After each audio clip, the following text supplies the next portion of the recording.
आज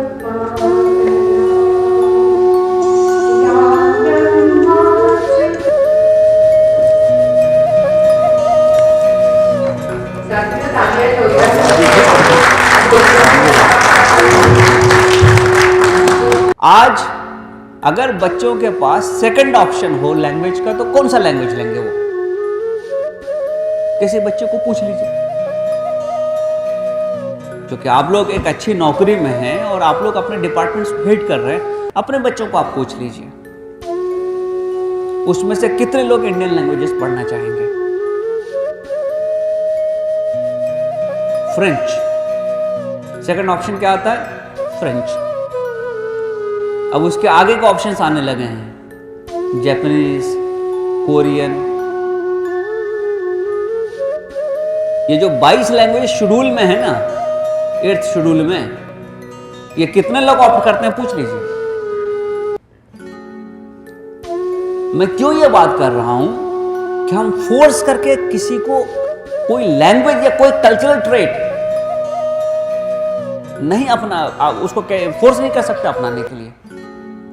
उसको कन्विंस करके ही आप कन्वर्ट कर सकते हैं। तो जब अपने घर में ये बात नहीं हो रही है तो समाज में होगी। तो हमको इस खुशफहमी से निकल जाना चाहिए। मैं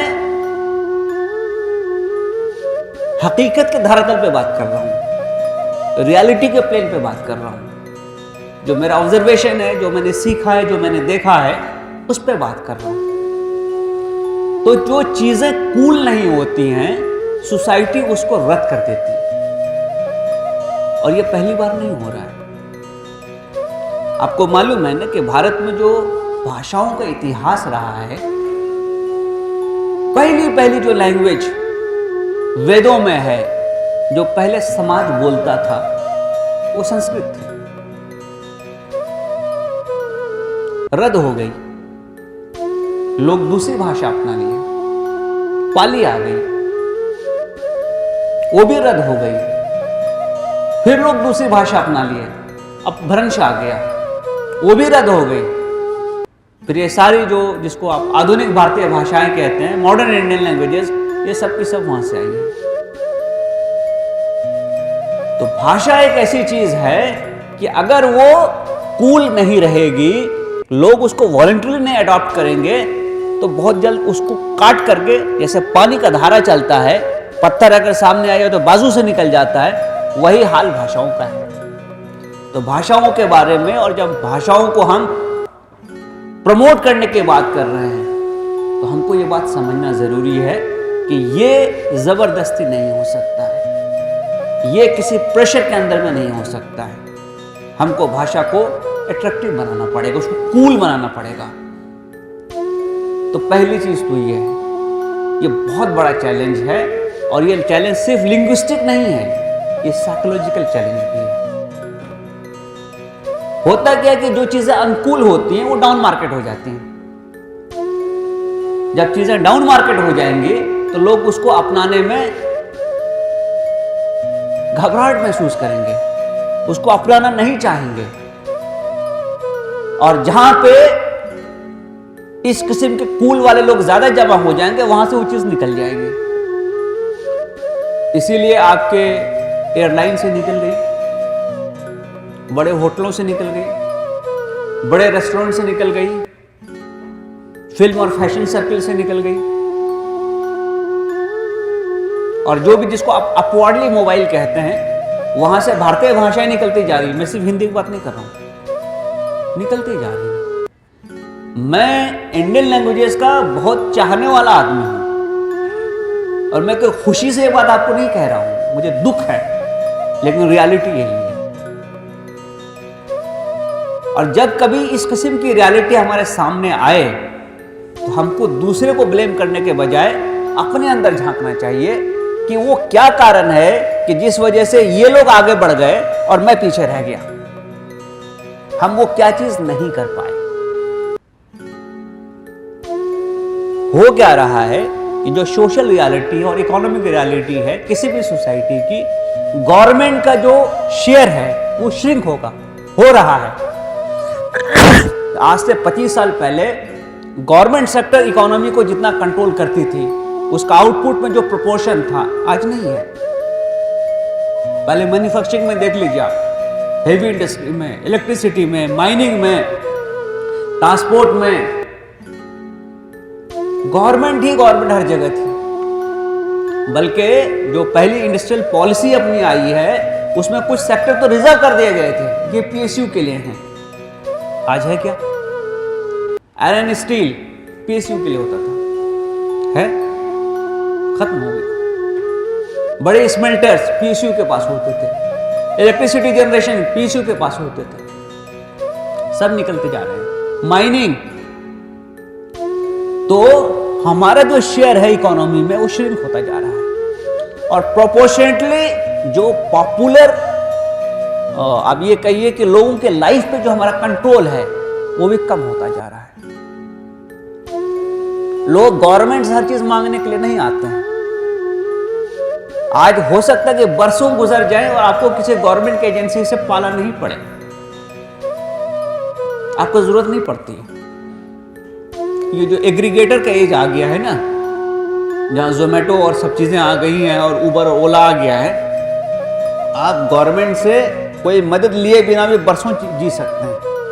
तो हमारा जो इन्फ्लुएंस है सोसाइटी पे वो श्रिंक हो रहा है, वो कम हो रहा है।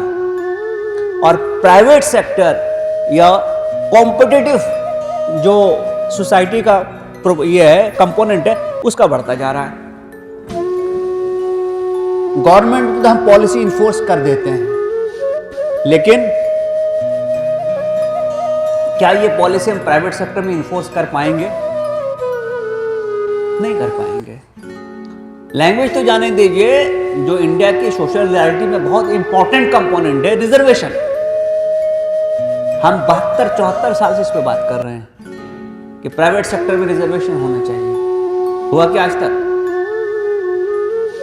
तो प्रोडक्शन और प्रॉफिट बेस्ड जो भी सेक्टर है, उस सेक्टर में merit and merit alone counts.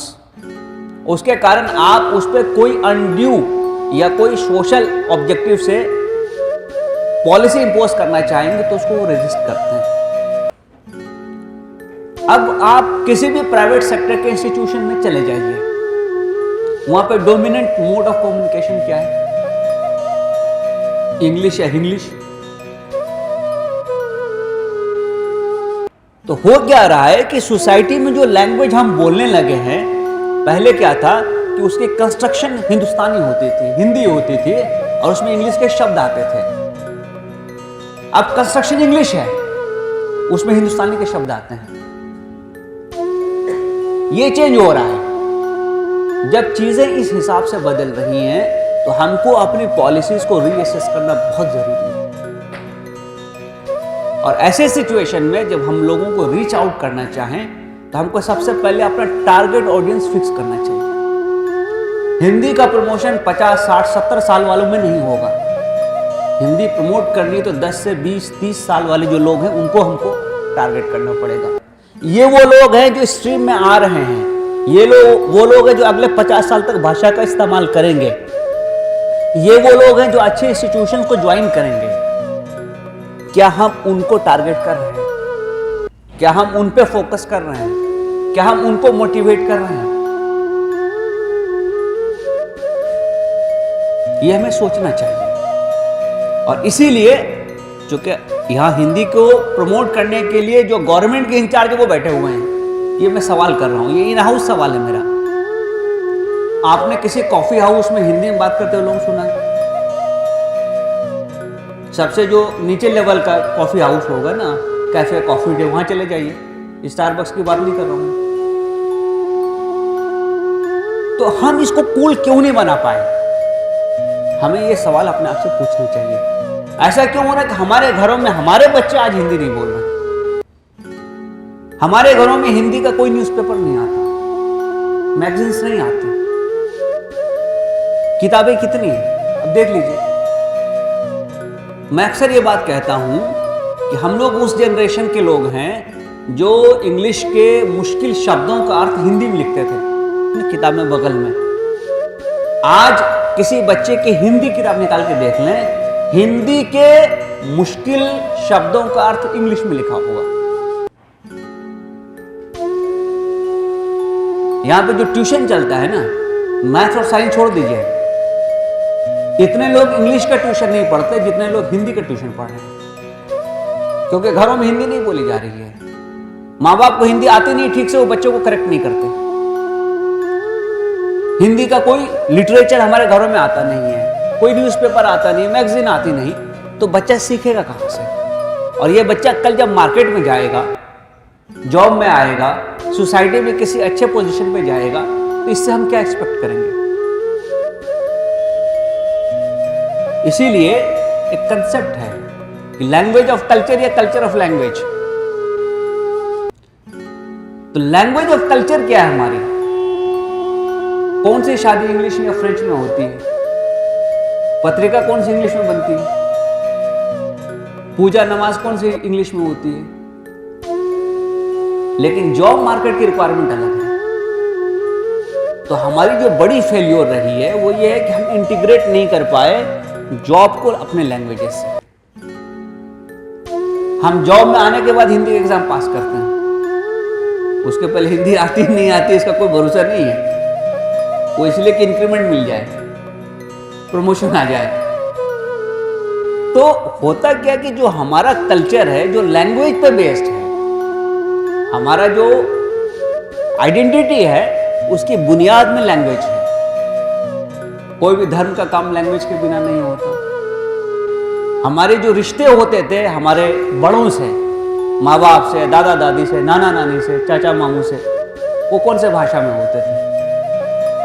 हमारा जो रूरल परिवेश है, देहात है, छोटे शहर है, वहां आज भी जो हमारे रिश्तेदार हैं उनसे हमारा कनेक्ट कैसे होता है?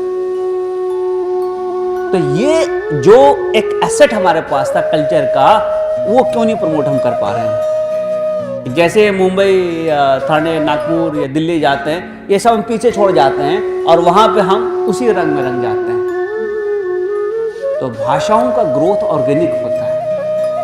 भाषाओं का ग्रोथ कभी एकेडमीज नहीं करती। भाषाओं का ग्रोथ तब होता है जब हम यूथ को उस स्ट्रीम में लेते आए शुरू से। उसके लिए हमारा जो सॉफ्ट पावर है कल्चर का, वो सबसे इफेक्टिव मीडियम है। अगर आप एक यूथ के लिए कवि सम्मेलन रख दें कि जहां तुम अपनी रचना आके पढ़ो भाई, ये हमने करके देखा, 500-500 एंट्रीज आती है। कि हम पासवान तब कभी दिखा रहे थे, हमें वक्त देना मुश्किल होता है, 6-6 घंटे का सेशन हो जाता है। ऐसा नहीं कि लोग लैंग्वेज लिखते नहीं है, पढ़ते नहीं है, बोलते नहीं है, लेकिन वो कूल नहीं है। उसको जब आप कूल बना दीजिएगा तो अपने आप लोग उसको अपनाने लगेंगे। जितने भी बड़े स्कूल हैं, भारतीय भाषाओं को पढ़ाने के लिए क्या व्यवस्था है? हिंदी पढ़ना इसलिए जरूरी है कि उसको पास करना है। मैं तो बॉम्बे में आपको बताऊं, ये मराठी जो स्टेट की लैंग्वेज है, कितने बड़े स्कूलों में पढ़ाई जा रही है? नहीं। तो 4वीं-5वीं के बाद ऑप्शन आता है, सब बच्चा भाग जाता है उसमें से। मजबूरी नहीं हो तो लोग रीजनल लैंग्वेज नहीं पढ़ते। ये जो हमारा 3 लैंग्वेज फार्मूला है, जो 1968 की पॉलिसी है और अभी 2020 का आपका न्यू एजुकेशन पॉलिसी में भी उसी को रखा गया है, ये क्या चीज़ है?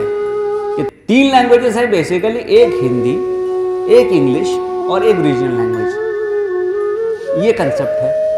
रीजनल लैंग्वेज के स्लैश में फॉरेन लैंग्वेज हमने स्कूल में डाल दिया। मैं उसके भी खिलाफ नहीं हूँ। बच्चों को अगर लैंग्वेज सीखने का मन है तो हमें वो अपॉर्चुनिटी प्रोवाइड करनी चाहिए, लेकिन अपनी लैंग्वेज की जड़ काट के, अपने भाषाओं को छोड़ के, ये कहाँ का इंसाफ है? तो जिन जगहों पे हम लोग सपोर्ट करते हैं एज एन इंस्टीट्यूशन, हमें वो पूछना चाहिए बात, क्या आपके यहाँ भाषा वगैरह पढ़ाने का क्या इंतजाम है? कॉलेजेस में हमारा कुछ ना कुछ प्रेजेंस होता है, स्कूल्स को हम सपोर्ट करते हैं, लोन देते हैं। कभी हमने पूछा ये सवाल? बात करनी चाहिए, पूछना चाहिए उस प्रिंसिपल को कि भाई साहब आपको हिंदी नहीं आती क्या? आप डांटते भी हैं अंग्रेजी में हमको, एक तो ऐसे भी हम कम अंग्रेजी पढ़े लिखे आदमी हैं। तो ये साइकी बदलनी जरूरी है कि ये कूल नहीं है। दूसरी जो चीज है वो है कि हम इसको कारोबार से कैसे जोड़ेंगे। भाषा जब कारोबार से जुड़ती है तब उसका ग्रोथ नेचुरल फॉर्म में होता है। तो उसके लिए आज का एज है टेक्नोलॉजी का। मुझे बहुत दुख होता है जब मैं देखता हूं कि टेक्नोलॉजी को भारतीय भाषाओं से जोड़ने के लिए शायद ही हम कोई प्रयास कर रहे हैं।